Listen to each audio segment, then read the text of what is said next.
একটা বিয়ে বাড়ির হাসি আনন্দের ভিড়েই বদলে গেল দুই গ্রামের ইতিহাস। আত্রে নদীর দুই পাড়ে থাকা মির্জাপুর ও শাহজাহানপুরের দ্বন্দ্বের মাঝে জন্ম নেয় পার্থ ও রাইসার সম্পর্ক। একদিকে প্রেম, অন্যদিকে ক্ষমতার লড়াই। দুইয়ের টানাপোড়েনে তৈরি হচ্ছে অপ্রত্যাশিত পরিণতি। ঈদে আসছে অমর প্রেম, যেখানে শেষটা এখনই বলা অসম্ভব।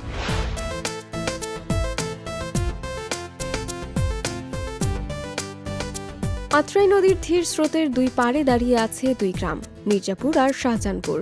বাইরে থেকে শান্ত মনে হলেও ভেতরে ভেতরে সেখানে জ্বলছে ক্ষমতার আগুন, আর সেই আগুনের মাঝেই জন্ম নেয় এক প্রেম, যা বদলে দিতে পারে দুই গ্রামের ভাষ্য।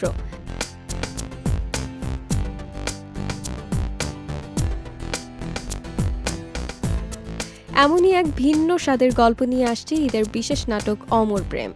ছোট পর্দার জনপ্রিয় দুই মুখ তানজিম সাইয়ারা তটিনী ও পার্থ শেখ প্রথমবারের মতো জুটি বেঁধেছেন এই নাটকে। রোমান্স, পারিবারিক গল্প আর ক্ষমতার সংঘাত মিলিয়ে নাটকটি ঘিরে ইতিমধ্যেই তৈরি হচ্ছে আলাদা কৌতূহল।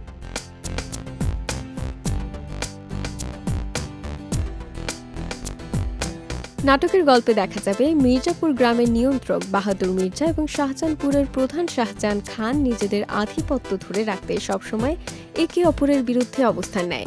দুই গ্রামের মানুষের জীবনও চলে তাদের ইচ্ছায়, কিন্তু পরিস্থিতি বদলে দেয় এক বিয়ের অনুষ্ঠানে। সেখানে পরিচয় হয় বাহাদুর মির্জার ছেলে পার্থ ও শাহজাহান খানের মেয়ে রাইসার। পরিচয় থেকে প্রেম, আর সেই প্রেমই একসময় রূপ নেয় ভয়ঙ্কর ক্ষমতার সংঘাতে।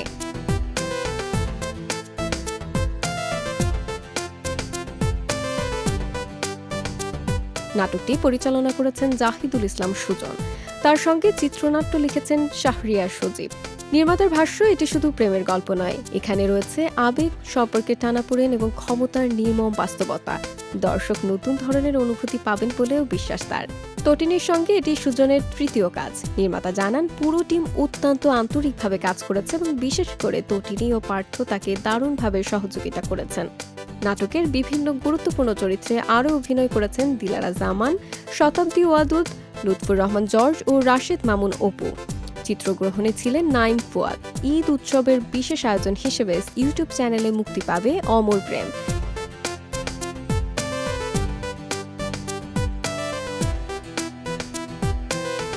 প্রেমের কোমল অনুভূতি আর ক্ষমতার কঠিন লড়াই, দুইয়ের মিশেলে নাটকটি এবারের ঈদে দর্শকদের জন্য হতে পারে বিশেষ আকর্ষণ।